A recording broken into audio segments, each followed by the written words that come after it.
Class is officially in session. I'm Anna Rumor with PopCulture. And I'm Nick Valdez from comicbook.com. And this is Dragged, where we offer our unfiltered opinions about RuPaul's Drag Race, because, you know, not everyone can get an A+. The 13th episode of season 15 of Drag Race. We came to the makeover portion of the show. Nick, what did you think of this week's makeovers? I love the makeover challenges. You know, it's yeah. I don't know how you feel, Anna, but like I love them because I love it because I'm a sucker for a drag makeover. I love that when people jumping into this world for the first time are just thrown into the deep end. You know, so that is true. So I love it. I love the results. You know, I love the results. For me, it's not secondhand embarrassment because there's nothing to be embarrassed about. But I just really want these people all to have a really good time. And any moment there's a moment where they're like maybe not having a great time or like maybe feeling a little self-conscious, I'm like, no, they're like barely even a part of a show. Someone go in and be nice to them. And that kind of played into a little bit of one of our new drag queens this week. And I just spent the entire time being like, guys. Yeah, that's so true. Because it's like if your mother loses, are you a loser? I would feel so bad. I know. I would be like, I have to win for you so that you don't internalize this. And maybe I'm projecting because I would definitely internalize it. I would too. I'd be a nervous wreck. We are making over educators and teachers, and I stan teachers. We've got teachers in my family, and they were all so freaking cute. Yeah, I loved it. Great cause, you know, bring attention to these teachers as well. I hope they have their GoFundMe links and stuff out there everywhere for like supplies. So let's get into them just kind of like family by family. And let's start with Sasha Colby and Ferocity Colby. What did you think of their whole journey from the workroom all the way to the runway? Oh, Ferocity was ready. She was ready to join the House of Colby. I loved it. And then when we finally get the reveal, it just, you know, Sasha going the extra mile to actually use some padding, because it's great, because she's such a natural already. She's got everything. Yeah. So I love how she points out that, I don't usually use padding. What a stunt. She's like, oh yeah, I just look this way all the time. And it looked great. Like, yeah, it was one of those things where I'm like, I'm surprised Sasha's never really considered it, because I don't know. I feel like it would take her looks to an even higher level. Absolutely. It was really fun. I loved the kind of Hawaiian tropical print that they had with the flowers, the high pony. You could tell Ferocity was feeling herself. It was such a fun full package. They were definitely sisters. 1,000%. And even just the small subtle details of having like the mesh cutout go in the opposite direction, so it wasn't, you know, exactly the same, or just like the little differences in the shoes and stuff like that. I thought that was really cool and very well thought out by Miss Sasha. Oh yeah, Ferocity should be in this competition. Let's go. Oh yeah. Bring her in, season 16. Well, then we've got Lucy and Lala LaDuca, who win my favorite name for the week, because Lala LaDuca is just an absolute blast to say, if difficult. Yeah, it's a fun name. A great idea, you know. I will give Lucy credit for this, because nice. I mean, she needs it this week. Let's not beat around the bush. She needs it this week, and you know, she did put the time and attention in, and Lala looked just like her. It maybe like it looked like an aunt and a niece kind of look, you know, but at the same time, this was very like, I'm gonna go out on my deck, have a nice little garden party. I agree. I thought she did a really good job transforming her. The makeup was insane. She looked just like her. But the outfit just wasn't my favorite. The judges pointed out the heels, which I know they're limited on the heels. They don't know how big their feet are going to be, that kind of thing. But she could have stoned it. She could have done something about it.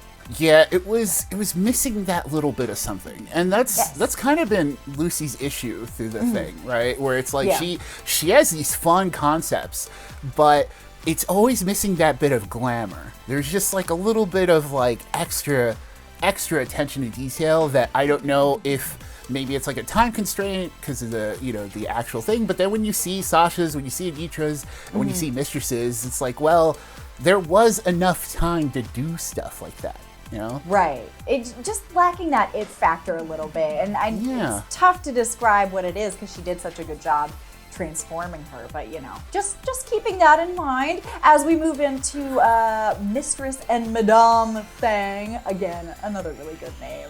What did you think of this family resemblance? Oh, just gorgeous sisters. I think, I was like, oh yeah, they're definitely related. This is incredible. My only issue was that Madame was too dark. Yes. I think like overall was just kind of muffling, and maybe if Mistress kind of swapped their looks. I feel like if they would have switched it, Madame would have had like the bright look, Mistress would have had like the darker gown. I think that would have worked, but because Madame needed that bit of extra flair to like kind of pop out. I agreed with that, and I think also Madame is a lot shorter than Mistress. So there was a lot going on. She's got this beautiful velvet gown, this big boa, big hair. I think if you don't have as much height to stretch that out over, it could get a little bit lost in the dark color. So I agree. If they had switched it, it would have been perfection. But I mean, they definitely look like each other, and they both looked amazing. So I thought they did a good job. Oh yeah, that look over the shoulder, that was it. I was like, yes. Yes, Madame Fang, you are here. Yes. See, that's what I do like about the makeover challenges, is when they are having fun. And I'm like, yes, this is going to be one of the best days of your life, 100%. And speaking of maybe not the best day of anyone's life, we have Luxx and Asia Azul. First of all, the names, I don't understand what they have anything to do with each other, other than Azul, Noir, I don't know. But not my favorite, and not my favorite on the runway. Obviously, this is about how Luxx did, not about how Asia looked. She looked amazing, she's beautiful, and she's a wonderful teacher. So, just getting out ahead of that. They didn't look anything like each other, and I don't know what either of them were wearing. I felt so bad for Asia, because and that's I think what you were getting to with like the being nervous about these makeover challenges in general, because when someone's stuck in that position, you don't really have a say over what you look like. Yeah. You really only, you go with the professional in this opinion, so it's like when you come out like that and there not only is there no family resemblance, but you have the judges calling you Jennifer Coolidge, which is Jennifer Coolidge, gorgeous woman, right? Of course, like this is great, but I think in this instance it was a little pricklier to the poor teacher at the center of it all than maybe it should have been, See, I agree with you there a little bit, because she didn't know who Jennifer Coolidge was. If she was like, oh yeah, I love her, I love White Lotus, and I do kind of look like her, because honestly, I thought she did. But the fact that she was like, I don't know who that is, and everyone keeps calling me that, it's a little tough. I would have stopped it if she didn't know who it was. That was my thing, because it's tough, because she's probably not feeling confident, because as we see during the episode, Luxx didn't really give her a lot to work with. Maybe blame it on the edit, right? Like, who knows if that was the case, but what we saw as an audience was that she wasn't giving her much, So Asia walked out there trying to be as confident as she was, and then to be called Jennifer Coolidge, which is great, but you're being called someone you don't know. Yeah. And then you get Luxx, whose outfit wasn't so great either. Like, even if you didn't have family resemblance, if she would have had a great outfit on her own, maybe that would have balanced it out. But I don't know, it felt lazy, I agree, and the outfit's just not the same silhouette, not the same color. They were working in the same palette, but like, it just, I understand. Also, caveat, they don't look like each other at all out of drag, and some of the other teachers and drag queens did have that similar like thing to work off of, that similar base. So I get that, but the makeup wasn't the same, the colors weren't the same, the wigs weren't the same. Like, we couldn't both be blondes? I don't, or brunette? I don't know. There were so many opportunities to try and tie those looks together that Luxx really missed. I was disappointed by that. Yeah, it was. I think that's what it is. It's just so disappointing, you know. Yeah. And then you see Luxx come out there with like, you know, like a bathing suit essentially. Yeah, it's like a nice, you know, fabric bathing suit, but yeah, it's, you know, a bathing suit you couldn't go in the pool with. What's better than that? And then like that metal thing she had it like on her waist. Oh, like above her waist. You see, there was so much going on with this that ultimately it's just like, why? Yeah, it was very, very why. But then we have my favorite look of the night to bring us back up out of the muck and mire. We had Anetra and Elektra, who, when they came out and the judges said, oh, look, Barbie and Skipper, that's exactly what it was. And they looked so much like each other, but one was little and one was tall. And I loved it. It really tickled me for some reason. I hope that's what Anetra was steering into. Yeah. Maybe she could have made the size difference even more pronounced. Maybe wear like an even taller heel or something. But like, I loved all the little attention to detail because once again, this is an Anetra silhouette we've seen. Right, it's not breaking new ground, but neither was Mistress in a gown, so, you know. Yeah. Great point. Yeah, but I did love the little extra bit of like the cloth on the arm. Oh, yeah. You know? And, you know, that was affectionately named, a name that we cannot repeat here, but yes. Like, I thought she had the best makeup, too. Elektra's makeup, especially with, like, the scar through the eyebrow. She looked really good. I know it's not easy to translate your signature makeup to someone else's face when it's a totally different face shape, but she did it. She is a very talented makeup artist. Yeah, Anetra's makeup in general has like evolved so much over this competition. Like I know that little eyebrow scar is even more pronounced now. Yes. Like now it's a full-on trademark and it looks great. It looks great. Yeah. Yeah, it's giving what Jax wanted to give with the Mortal Kombat look. Yes. Sorry, throwback to Jax. Yeah, like she's stylish, she's glamorous, but she will be ready to throw down. Like Elektra was clearly loving it too, you know, and like when you look at the extra details, like the opposing little flowing rhythm things that they had going on, like I loved it. 100%. I love Anetra, I think. It's so tough. I just watch every episode being like, I like her. You know, trying to be objective, but she's just so dang likable. And that's the C in charisma, uniqueness, nerve, and talent.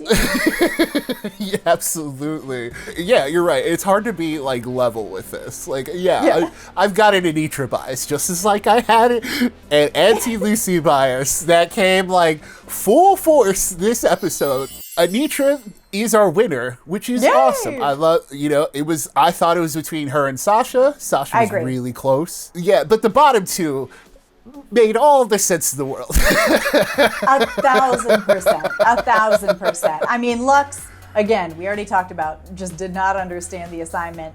And then Lucy did better than Luxx, but also, if you're gonna pick from these looks, everyone did I mean, we've seen bad makeovers before. Yes. Everyone was like in a garment out there, so that's half credit. But yeah, Lucy was just the next worst. Yeah, that's the thing. It's just luck of the draw, you know? Yeah, I agree. I felt like, oh, is this my anti-Lucy bias showing? A little, but at the same time, no, this was time. And, you know, we get...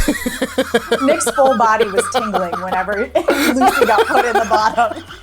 Yes! Hands rubbing together, full villain moment.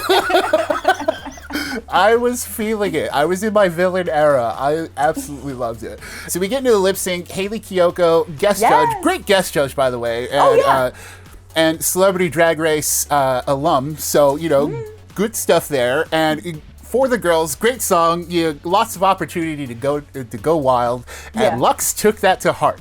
Luxx like ate it up out there. She literally ate Lucy on the way out.